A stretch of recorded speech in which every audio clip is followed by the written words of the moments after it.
Happy Friday. Thanks for joining me for Hard Money Happy Hour. Good to have you with me. Thanks for tuning in. Hope you had a good week.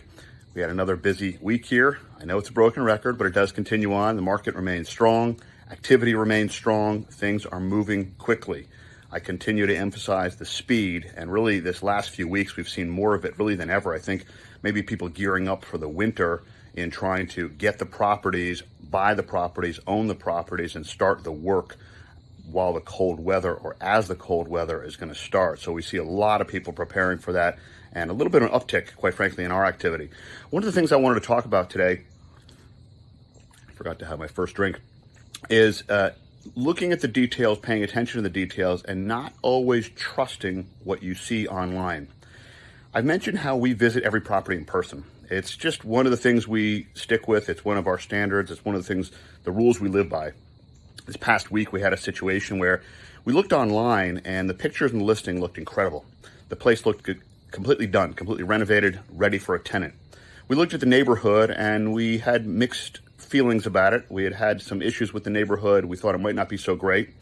But the buyer, the prospective buyer, loved it. They loved the neighborhood. They loved the property. Well, next thing you know, we find out they've never visited it. And they just were going by the pictures that were sent to them by the seller, by the agent or wholesaler, and from what they saw online.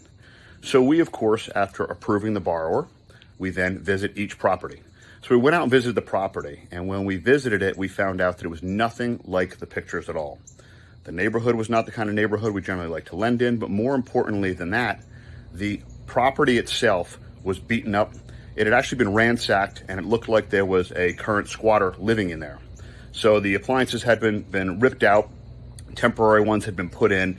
The place had been really beaten up from what was a perfectly renovated and brand new and redone state to a really worn out state. And again, there might have been squatters living there, or some nights maybe squatters living there. So of course we called our potential borrower and said, you have to pass on this. And this is one of those situations where even though they put down an earnest money deposit, it was still the right move to walk away.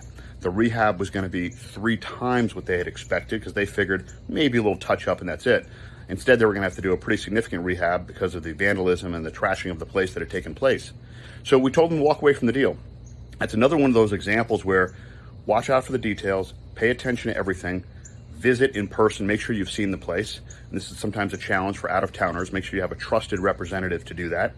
We're going to be that trusted representative if we're the ones, of course, doing the lending, and then make your decision. And again, if it's not a fit, don't move ahead with it. There'll be another deal for sure. Other than that, have a wonderful weekend. Hope you had a great week. I'll see you next time. Thank you.